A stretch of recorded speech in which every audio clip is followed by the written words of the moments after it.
너희는 그리스도의 것이요 그리스도는 하나님의 것이니라. 한번 따라해 볼까요? 너희는 그리스도의 것이요 그리스도는 하나님의 것이니라. 이 말씀 제목으로 하나님 말씀 증거하겠습니다. 예수님께서 십자가에 못 박혀 죽으신 후에 신앙생활을 한다는 것은 과연 어떤 의미였을까? 우리가 고린도 전서를 시작하면서 오늘 세 번째 시간인데 다시 한번 생각해 보게 됩니다. 과연 예수님께서 죽으신 직후에 예수님 믿는다는 것, 과연 어떤 의미였을까? 그리고 그 현실은 어떠했을까?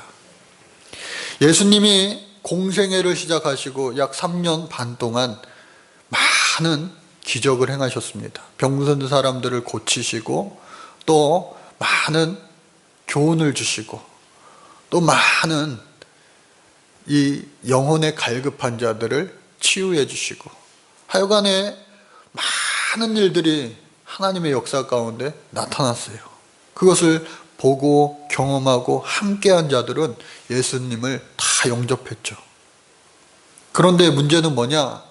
예수님이 이제 공생의 사역을 끝내 가실 때에, 즉 십자가의 완성을 이루시고 또 그 완성에 부활을 더하시려고 이제 십자가 지셔야만 되는 거예요. 그런데 제자들은요, 딴 생각했어요. 예수님께서 이제 때가 가까워지니까 내가 붙잡혀 가려 하리라, 내가 십자가에 달려야 하리라, 이렇게 힌트를 줘도요, 안 된다는 거예요. 지금 예수님 이제 전성기를 맞이하였는데 이거 쭉 가셔야지, 지금 왜 그러시냐고. 지금 제일 좋을 때인데 사람들이 구름대처럼 가는 데마다 몰리는데 이거 계속 하셔야 된다고. 그러니까 하나님 뜻을, 예수님 뜻을 제자들조차도 알지 못한 거예요. 결국에 예수님께서 유대인들에게 붙잡혀 가시고 또 로마 군인에게 넘겨져 십자가 지게 되셨어요. 다 도망갔습니다. 다 도망갔어요. 특별히 여자들은 조금 남아 있었어요. 남자들은요 다 도망갔어요. 그리고 예수님 없이는 못 살겠노라고, 내가 내 목숨 다하여서 지켜주겠다던 그 베드로도요 도망갔어요. 그리고 닭이 3번 울기 전에 3번 예수님을 부인했어요. 참, 스스로도 얼마나 이게 기가 막힌 일이에요. 베드로가요 대단한 사람이잖아요. 만손의 축복을 뒤로하고 주여 나를 떠나소서 나는 죄인이로소이다. 그리고 처자식을 다 버려두고, 장모님이 있었으니까 처자식이 있었겠죠. 그러니까 다 모든 것을 뒤로하고 예수님 따랐던 그 베드로마저도 예수님 모른다고, 그리고 심지어 예수님을 저주하기까지 했어요. 그랬던 이 베드로가, 그리고 그랬던 다 제각기 예수님 만나기 전에 삶의 모습으로 돌아갔던, 언제 예수님을 만나냐는 듯이 그랬던 그 사람들이 부활하신 예수님을 보게 되었어요. 예수님 부활하신 다음에 그 사람들을요 일일이 찾아가셨어요. 그리고 그들에게 야 뭐하냐, 실망했다, 그러지 아니하시고 어떻게 해요? 평안하라, 평안하라, 평안을 주셨어요. 사람들도 얼마나 이게 불쌍해요. 해보려고 했는데 이게 안 되잖아요. 저와 여러분들도 그렇잖아요. 처음부터 안 되려고 인생을 살아가는 사람 어디 있어요? 잘 살아보려고 하는데 넘어지고 또 안 될 때가 있잖아요. 얼마나 불쌍해. 여러분, 부모의 마음은 그런 거더라고요. 이 자식들이요 막 몇 번 하다가요 얘네가 말 안 들어, 포기해, 싫어 싫어, 그게 아니잖아요. 이 자식들이요 말을 안 들어도 또 약속을 안 지켜도 끝까지 포기하지 않는 것이 부모의 사랑인데 하나님도 마찬가지인 거예요. 우리 신앙생활을 할 때에 얼마나 많이 넘어지고 또 넘어집니까? 그럼에도 불구하고 하나님께서는요, 절대로 우리를 포기하지 않는 분이시다 라고 하는 사실이에요. 그 사실 의지하여 오늘 이 아침에도 우리가 이 자리에 나와 있는 거예요. 그래서 그 고린도 교회에 얼마나 물질이 차고 넘치고 풍부하고, 그런데 어떻게 해요? 세상 사람들이다 보니까 오히려 차고 넘치니까 타락하고 말았어요. 그 타락한 도시에서 그나마 내가 한번, 그러나의 신앙, 우리 지난주에 뻔한 그래서가 아니라 어떻게 해요? 그러나의 신앙으로 내가 예수 믿기 힘든 시대에 그래도 예수 한번 잘 믿어보겠다고 모인 사람들이 바로 고린도 교회였어요. 그런데 안타깝게도 그들에게는 아직까지요, 신앙의 성숙이 이루어지지 않았어요. 성령 체험을 한 것 같으면서도 성령의 그 충만함을 계속해서 유지하지 못하니까요, 사람 냄새 나는 거예요. 저와 여러분들도 여기 집사님, 권사님들 막 성령 체험했을 거예요. 그것을요 계속해서 유지하지 못한다면 저도 마찬가지고요. 어느 순간 사람 냄새 나는 거예요. 사람 냄새. 그래서 오늘 사도 바울은 이 고린도전서 3장을 시작하면서 신령한 사람들에게 말하는 것 같이 아니하고, 즉 너희들이 지금 성령 충만하여서 신령한 상태가 아니라는 거예요. 영적으로 가만 보니까 너희들 지금 시기와 분쟁이 있는데 왜 그러냐? 너희들 아직 성숙하지 못했기 때문에. 밥을 먹지 못하고 엄마 젖을 먹는 이 젖먹이와 같이 어리고 성숙하지 못하고, 그리고 사람에 속한 그러한 영적인 미숙아이기 때문에 내가 어른들에게 대하는 것처럼 말하지 아니하고 지금 이제 어린아이에게 대하는 것처럼 대했다. 지금도 마찬가지다. 사랑하는 우리 성도 여러분, 우리가 사람을 대할 때 다 똑같이 대하는 거 아니잖아요. 우리 초등학교 아이들을 대할 때에는 초등학교 아이들답게, 초등학교 아이들 사이에서도요 1학년 다르고 2학년 다르고 5학년 다르고 6학년 다릅니다. 또 중학생 다르고 또 고등학생 다르고, 그 옆에 있는 분들 30대 다르고 40대 다르고 또 50대 60대 다 달라요. 다 달라. 여러분, 생각을 할 때요, 그리고 마음을 먹을 때 내 주관대로, 내 생각대로, 내 환경에서만 보는 것은요, 이거 아직 미성숙한 거예요. 그러니까 애기들은요 어떻게 해요? 자기 배고프면은 아빠 엄마가 주무시고 있는데도 밥 달라는 거예요. 지금 중요한 드라마를 보고 있는데도 밥 달라는 거예요. 예배 시간에도요 밥 달라는 거예요. 하은이는 왜 이렇게 성숙을 했어요? 그래서요 애기들은 몰라요. 몰라.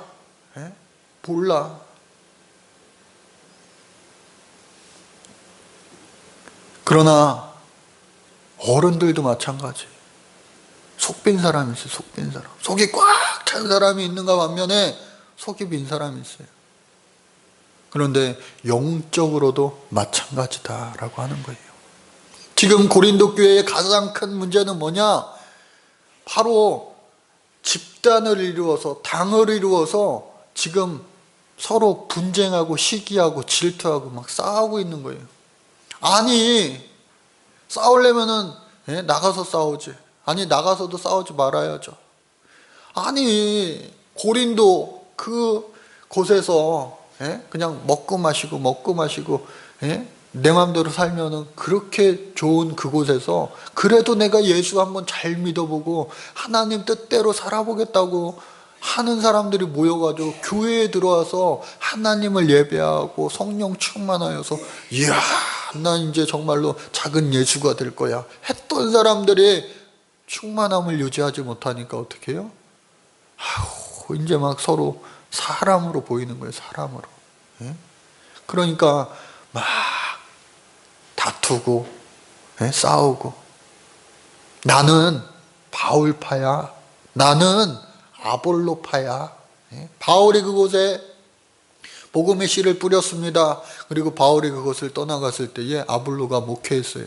그런데 오늘 성경은 뭐라고 이야기하느냐? 바울은, 나는 그냥 심었을 뿐이야. 그리고 아볼로는 물을 주었을 뿐이야. 그리고 이것을 자라게 하시는 분은, 죽이기도 하시고 자라게 하시는 분은 오직 하나님 한 분이다. 오늘 말씀 고린도전서 3장은요, 이 농부의 비유와 또 한 가지 건축자의 비유로 이 고린도 교인들에게 권면하는 내용이에요. 자라게 하시는 분은 오직 하나님이시지, 씨 뿌리는 거, 씨 뿌리는 사람들의 상을 받는 거예요. 할렐루야. 아볼로도요, 물을 주면요, 물 잘 주었구나, 그 상을 받는 거예요. 모든 사람이 하나님의 동역자가 되어서 하나님 앞에 쓰임받을 뿐이지, 누구든 내가 엄청난 일을 했다고 예수님의 자리에 앉으면 그때부터가 축복이 아니라 그때부터는요, 저주의 시작인 거예요. 예? 바라기는요, 우리 교회도요, 오직 예수님만 높여드리는 그런 교회, 진짜 교회 되어야 할 줄로 믿습니다. 변함없이요, 변함없이. 예? 그래서 저도요, 마찬가지예요. 여러분들도 마찬가지예요. 우리 교회에서 그 권사님 대단해, 그 대단해. 그 집사님 대단해, 대단해. 예? 아유, 우리 목사님 대단해, 대단해. 예? 대단해, 대단해 해도요, 예수님 다음인 거예요. 우리 목사님 없으면 우리 교회 안 돼. 우리 그 집사님, 그 권사님들 없으면 우리 교회 안 돼. 아니에요. 아니에요. 하나님이 하시는 줄로 믿습니다. 그래서 자라게 하시는 분은 오직 하나님 한 분이시다. 이어서 건축자의 비유도 마찬가지입니다. 건축자가 터 위에 집을 쌓는데, 특별히 성전을 쌓을 때에 터가 누가 되느냐? 반석 위에 세운다고 말씀하셨는데, 엄밀하게 따지면은 그 반석은 베드로라기보다는 예수 그리스도다. 예수 그리스도의 터 위에 성전이 세워지는 거예요. 그래서 오늘 말씀 보니까 예수 그리스도 11절 말씀해 보니까 이 터는 곧 예수 그리스도라. 예수 그리스도가 교회의 머리가 되시지만 이 교회의 몸, 우리가 그의 지체가 되어서 이 교회는요, 그냥 예수 그리스도다. 그렇게 생각하면 돼요. 네, 처음도 예수 그리스도, 맨 나중도 예수 그리스도. 할렐루야. 그래서 이 교회가 막 세워지는데, 여러분, 눈에 보이는 교회만 교회가 아니에요. 엄밀하게 따지면요, 이 교회는요, 저와 여러분들이 믿는 사람들이, 예수 믿는 사람들이 두세 사람이 모인 곳, 그것이 바로 교회다. 그게 교회의 올바른 정의입니다. 우리가 그냥 이 교회도 건물도 다 교회라고 말하는데, 옛날에는요, 예배당이라고 했어요. 예배당. 하나님 앞에 예배하는 처소, 그래서 예배당이라고 하는 말을 썼어요. 교회라고 하는 말 잘못 써서 잘못됐다, 나쁘다, 그런 차원이 아니라, 진짜 교회는요, 이 눈에 보이는 교회, 이 예배당뿐만 아니라 그것만 생각하기 쉽잖아요. 왜? 눈에 안 보이는 것보다 눈에 보이는 게 먼저 되니까. 그러나 오늘 성경은 또 뭐라고 이야기합니까? 바로 우리가 두세 사람이 모이는 그것이 교회지만, 바로 우리 안에 예수 그리스도를 영접한 그 심령이 바로 교회다라고 하는 거예요. 그러니까 사람이 아니에요. 예수 믿는 사람은요, 그 자체가 교회인 거예요, 교회. 근데 무슨 말씀을 또 하고 있느냐? 교회를 더럽히는 자는요, 하나님이요, 가만 안 둔대요. 교회를 세워나갈 때에 여러분, 그냥 교회가 저절로 되는 법은 없어요. 예? 특별히 여기 공력이라고 하는 말이 나오는데, 누군가의 헌신이 있었기 때문에 그 교회가 세워진 거예요. 할렐루야. 그리고 그 교회가 유지가 되는 거예요. 그리고 더 큰 부흥을 하기 위해서는 그 누군가의 헌신이 바로 꼭 있어야 된다라고 하는 거예요.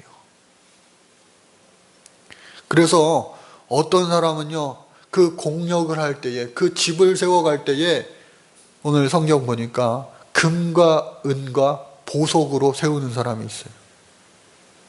그런가 하면 나무와 풀과 그리고 지푸라기로 세우는 사람이 있어요. 여러분, 어떤 게 더 좋을 것 같아요?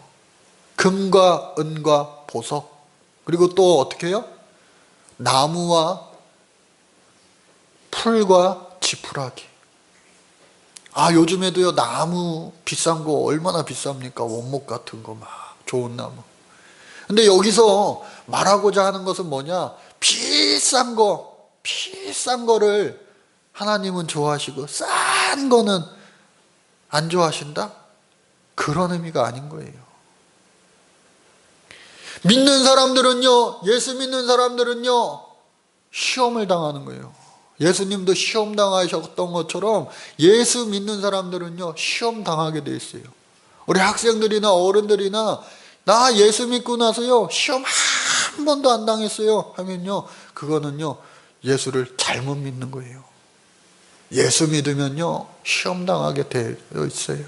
그러나 그 시험은요, 하나님께서 떨어뜨리기 위한 시험이 아니라 어떻게 해요? 우리를 더욱더 빛나게 하시기 위하여, 더욱더 상 주시기 위하여, 아브라함에게 주셨던 여호와 이레의 축복을 우리에게도 주시기 위하여 때로는 시험을 주시는 거예요. 그래서 오늘 그 시험을 불로 준다라고 이야기하고 있어요. 그러니까 가만 보세요. 여러분, 불로 막 타오르면은 금과 은과 보석은 타오릅니까? 안 타오릅니까? 안 타요. 그대로 있어요. 불 가운데도요, 다 씻어내면 그대로 또 원형을 보존할 수가 있는 거예요. 그런데 안타깝게도 공력을 하긴 했는데 뭐예요? 나무, 또 풀, 지푸라기, 이거는요, 불에 다 잘 타고 그냥 재가 되고 말아요. 그러니까 여기서 말하고자 하는 것은 뭐냐? 불의 시험을 당할 때에 그 불시험을 이겨낼 수 있는 우리의 믿음이 되어야 된다. 우리의 신앙이 되어야 된다. 바로 그 이야기를 하고 싶어 하는 거예요. 여러분, 시험을 이기시기를 주의 이름으로 축복합니다. 그럴 때에 하나님의 성전이 아름답게 지어진다라고 하는 거예요. 어떤 부자가요, 인터넷 뉴스, 신문 뉴스에 광고를 냈어요. 내 외동딸이 하나 있는데 사위를 모집합니다 해가지고 광고를 냈더니 수백 명의 남자들이 몰려들었어요. 보니까 이야, 부잣집 딸인데 얼굴도 이뻐. 이야, 이 딸이랑 결혼하면은 좋겠다. 수백 명의 사람들이 모여들었는데 그 아버지라는 사람이요, 수영장을 남자들 다 불렀어요. 그래가지고 여기서부터 저기까지 제일 먼저 헤엄쳐서 1등 하는 사람을 내가 내 사위로 뽑을 거다 그랬어요. 그런데 그 수영장 안에 가만 보니까 뱀들이 막 왔다 갔다 하는 거예요. 뱀들이. 독사라는 거예요. 독사. 물리면 죽는 독사. 내 사위는 배짱이 있어야 되기 때문에, 담력이 있어야 되기 때문에, 용기가 있어야 되기 때문에 여기를 헤엄쳐서 이겨야 된다는 거예요. 1등 그러면 내 사위가 된다는 거예요. 내 재산 다 준다는 거예요. 딸도 주고. 그랬더니요, 사람들이 막 몰려왔는데 우물쭈물 하는 거예요. 왜? 아이, 건너가기 전에 뱀한테 물려서 죽을까봐. 그런데 어떤 남자가 풍덩 하고 뛰어들어가지고 막 헤엄을 치는데, 가만 보니까 헤엄도 막 잘하는 것도 아니에요. 막 개헤엄을 치면서 거기를 건너갔어요. 그러니까 그 모습을 보고 뱀들이 쟤 뭐야 하면서 공격을 안 했어요. 결국은 그 수영장을요 건넜어요. 그러니까 이 남자는 어떻게 해요? 드디어 이 재벌 회장의 사위가 될 수 있어요. 그런데 이 사람이 막 반대편으로 뛰어가면서 뭐라고 하는지 아세요? 누가 나 밀었냐 이씨. 누가 밀었어? 그러는 거예요. 기왕 건넜으면 가만히 나 있지. 그러니까 오늘 성경은 또 뭐라고 이야기하느냐? 하나님의 지혜, 하나님의 지혜를 얻어야지 우리는 살 수 있다. 사람이요, 제 아무리 많이 배우고 제 아무리 많은 경험을 하고 지식을 쌓고 해도요, 하나님의 지혜를 따라갈 수가 없는 거예요. 왜? 하나님은 지혜의 근본이시니까. 온 우주 만물을 만드시고 계획하시고 실행하시고 또 끝까지 책임지시는 분이니까. 그래서 우리가 이 세상 살아갈 때에 성령의 충만함으로 그것을 유지하면서 뭐 해야 되느냐? 제가 우리 학생들은 지금 잘 모를 거예요. 밀키스라고 하는 그 음료수는 알 거예요, 아마. 밀키스 우리나라에 처음 나왔을 때 콜라 사이다, 기껏해야 환타 요 종류밖에 없었는데 갑자기 밀키스 이 음료수가 나왔는데 그거 선전을 누가 했느냐? 홍콩의 액션 스타 주윤발이 했어요. 사랑해요 밀키스 하면서. 그러니까 한국말로 그거 광고를 했던 게 잊혀지지가 않아요.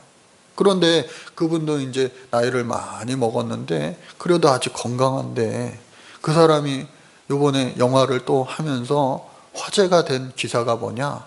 이야, 헐리우드 스타답게 그분 99.9%의 재산이 무려 8,100억이래요. 8,100억. 근데 돈이 그렇게 많은데도요, 그리고 앞으로 돈을 더 많이 벌 거 아니에요. 건강하니까 영화 찍으면서. 근데 그분 한 달 용돈이요, 우리나라 돈 12만 원이래요. 실제로 자기 차가 없어요. 버스 타고 전철 타고 다녀요. 그리고 여름에 슬리퍼 2,000원짜리 슬리퍼 신는데요. 그러니까 그렇게 근검전략하면서 돈을 많이 모았는데 그 많은 재산을 어떻게 해요? 다 사회에다 환원하겠다 약속을 했어요. 그 사람 종교가 막 찾아보니까 뭔지 모르겠더라고요. 근데 almost 크리스찬이구나, 거의 그리스도인에 가깝구나 하는 생각을 제가 했어요. 그러면서 또 한 가지 든 생각이 뭐냐? 그럼 우리는 리얼 크리스찬, 진짜 그리스도인인데 이 거의 그리스도인보다 못하면 어떡할까 하는 생각을 하게 된 거예요. 용감한 형제, 막 유명한 곡을 많이 작곡한 싱어송라이터 강동철 씨죠. 그 사람도 젊었을 때 방황하다가 막 어둠의 세계에서 살다가 그렇게 살다가 음악을 시작하면서 나중에 또 예수님을 다시 영접하고 성령 체험했어요. 그러니까 그분도 그 후에 어떻게 해요? 그 바쁜 와중에 일주일에 한 번씩은 저 서울에 어르신들 많이 모이는 그 공원에서 도시락을 직접 나눠준대요. 겨울에는 막 잠바도 나눠주고. 그래서 자기가 20년 동안 앞으로 20년 동안 그 일을 계속 할 텐데 전국으로 확대하고 싶대요. 따져보니까 그 비용이 한 1,000억이 든대요. 1,000억. 자기가 지금 재산이 수백억이 있는데 그걸 다 기부하고 또 앞으로 벌어서 1,000억을 채워서 그것을 기부하겠다 약속했어요. 아유, 왜 약속했냐 그랬더니 나도 사람인지라 약속 안 하면은, 공개 안 하면은 에휴 있는 것만 하자, 에이 줄여서 하자, 그럴 것 같아서 약속했다는 거예요. 여러분, 제가 왜 이런 말씀을 드리느냐, 수백억, 수천억 그거를 모아서 기부하는 것도 좋지만 여러분, 예수님께서는요 가난한 과부의 2렙돈을 칭찬하셨어요. 성전은요 우리가 값어치 있다고 생각하는 그 어떤 것을 희생하여서 하나님 앞에 드림으로 말미암아 성전이요 더욱더 아름답게 빛나게 되어 있어요. 눈에 보이는 건축, 이 성전, 교회뿐만 아니라 우리 내면에, 그리고 우리의 삶에 매일매일 그곳에서 정말로 하나님의 사랑을 많은 사람들에게 나타내 보일 수 있는 저와 여러분들 우리가 되어야 할 줄로 믿습니다. 이 세상 살아갈 때 많다고 행복한가요? 아니에요. 고린도 교회 보세요. 아니었어요. 그럼 가난하다고 행복한가요? 아니에요. 자본주의 사회에서 가난하다는 것은 정말로 불편해요. 많이 불편해요. 예? 공지영 씨가 옛날에 쓴 책 수도원 기행이라고 하는 책이 있어요. 그 책에서 보니까 여의도 성당을 자기 학창시절에 다녔대요. 20살 때부터 이제 하나님을 떠나가지고 안 다니기 시작했다가 다시 또 뭐 38살에 하나님께 돌아왔다 뭐 그렇게 고백하고 있는데, 하여간 학창시절 때 집이 여의도여가지고 여의도 성당에 다녔대요. 근데 거기 신부님이 야 니네 여의도에서 태어난 거 그거 얼마나 하나님의 큰 축복인지 알아? 하면서 가난한 동네에 막 생필품을 모아가지고 가서 봉사활동을 하게 했대요. 그랬는데 서울의 빈민촌 많은 곳을 가봤지만 중학교 3학년 때 77년도에 저 안양 어딘가에 갔는데 집이 없대요. 판자촌이라고 생각해서 갔는데 판자가 없대요. 보니까요 그냥 산 밑에 그냥 땅을 파고 땅 속에서 그냥 허영 비닐을 덮어가지고 그 안에서 사는 사람들이 그 당시에 있었다는 거예요. 이야, 그런 곳이 있었을까 싶지만 있었다는 거예요. 저도 마찬가지로 중학교 때 교회에서 예배 끝나고 지하철 타고 복지관에 가가지고 장애인 복지관 가서 장애인 아이들이랑 같이 축구했던 기억이 나요. 그래서 그런지 몰라도 대학교 4학년 때 장애인 복지관 가가지고 의무가 아니었는데 선택이었는데 제가 자원해서 한 학기 동안 장애인 복지관에 가서 아이들과 함께 어울릴 수가 있었던 것 같아요.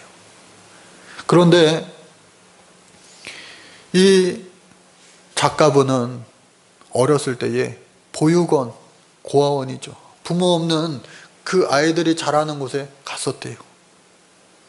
아이들이 너무나도 사랑스럽고 해서 좀 안아주려고 했더니 봉사자들이, 거기에 일하는 분들이 안아주지 말라 그랬대요. 왜?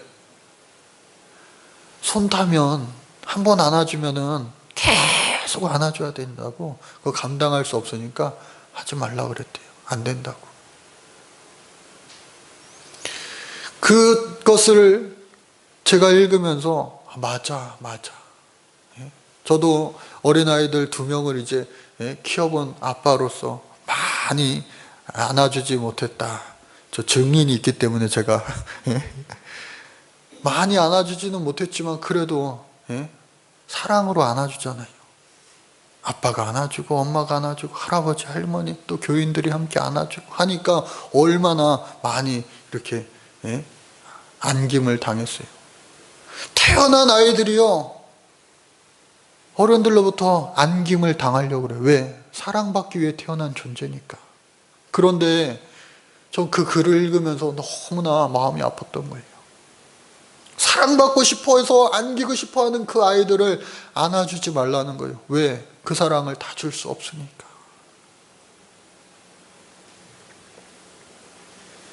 그러나 여러분, 우리 사람은요, 어린아이든 어른이든 사랑받기 위해 태어난 사람, 그리고 사랑받기 원하는 존재다 라고 하는 사실이에요.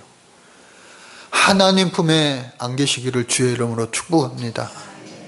제한이 없어요. 하나님께는요, 손을 타도 돼요. 하나님께서는 더하여 주시는 분이에요. 그래서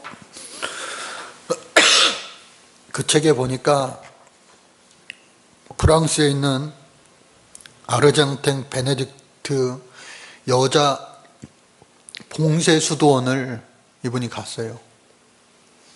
한 50명 가까이 여자 수녀님들이 모여서 평생을 사는 거예요.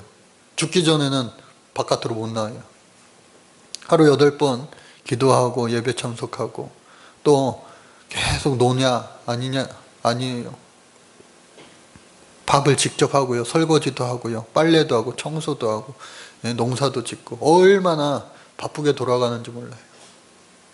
그곳에 갔을 때 2명의 한국 수녀님들이 있었대요. 면회를 하는데도 창살, 무슨 감옥처럼 창살을 통해서 면회를 했는데 그 안에 있는 수녀님들 얼굴 보니까 너무 천사같이 해같이 밝았다는 거예요. 아니, 우리는 생각만으로도 힘들 거예요. 생각만으로도.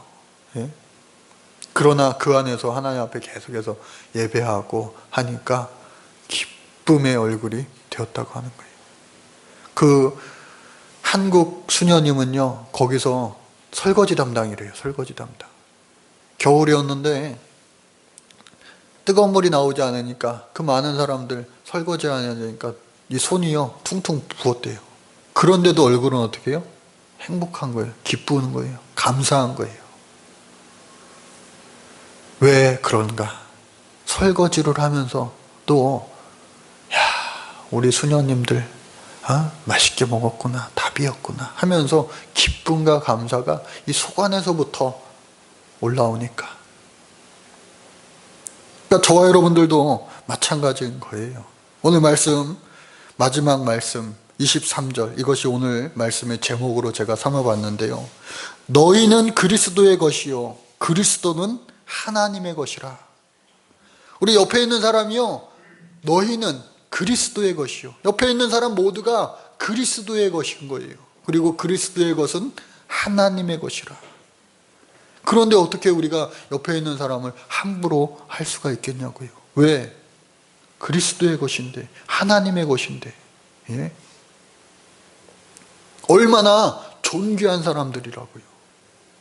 그러한 사람들을 정말로 죽게 하듯이 우리가 서로 사랑하며 섬기는 거예요. 그러니까 그 수녀님들이 얼굴이 해같이 빛나죠. 그런데 재미난 거 제가 보니까 그 안에 수도자들끼리, 그 수녀님들끼리도요 평생을 같이 살면은 싸울까요, 안 싸울까요? 싸워요, 안 싸워요? 어떻게 알아요? 싸울 것 같아요. 그 안에서 평생을 살아야 되는 수녀님들끼리 제 생각에도 싸울 때도 있었겠죠. 그리고 그 안에 또 막 또 한국 사람끼리는 한국 사람끼리 친하고, 뭐 유럽 사람 유럽 사람, 또 막 뭐 또 패가 있을 거예요, 없을 거예요? 모르겠어요. 근데 이 고린도 교회에 막 예수 잘 믿겠다고 한 사람들도 막 패를 나눠서 막 싸우고 그랬는데, 그래서 그랬는지 몰라도 이 수도원 안에 서로 수도자들끼리는요 5분 이상 얘기하면 안 된다, 그게 있는 거예요. 5분 이상 얘기하면 안 된다. 그러니까요 어떻게 해요? 막 싸우다가도 야 5분 넘었다. 야야 끝내 5분 됐다. 우리 교인들 가끔 가다 보면요, 형 보는 거 아니에요. 막 기도회를 합니다. 같이 누가 시키지도 않았는데 막 기도회를 해요. 말씀 공부를 서로 해요. 은혜를 나눠요. 간증을 해요. 야 30분씩 하고 막 그래요. 그런데요, 먹는 얘기하고 옷 얘기하고 뭐 얘기하고 시장 얘기, 머리 빠마 얘기하면 1시간 2시간을 하는 거야. 1시간 2시간. 여러분, 오늘 이 시간 이후부터는요, 세상 얘기는요 우리도 5분 넘지 맙시다. 얘기하다 보면요 이상한 데로 빠지게 해요. 하나님 얘기는 마음껏 해도 돼요. 은혜 받은 얘기는 마음껏 하세요. 세상 얘기는 5분까지만. 그리고 여러분들 가족, 그리고 친척, 그리고 내가 만나는 이웃, 무엇보다 옆에 있는 우리 성도들, 누구냐? 그 존재는 누구냐? 바로 그리스도의 것, 하나님의 것임을 잊지 말고 늘 죽게 하듯 사랑으로 섬길 수 있는 우리 교회, 그리고 이 섬김이 교회의 담장을 흘러가는 우리 세비전 교회 되어야 할 줄로 믿습니다. 그렇게 될 줄로 믿습니다. 감사합니다. 주님, 우리 교회가 하나님을 더욱더 많이 사랑하고 이웃들에게 많은 사랑을, 예수님 사랑을 전하는 교회 되게 하여 주옵소서. 예수님의 이름으로 기도드립니다. 아멘.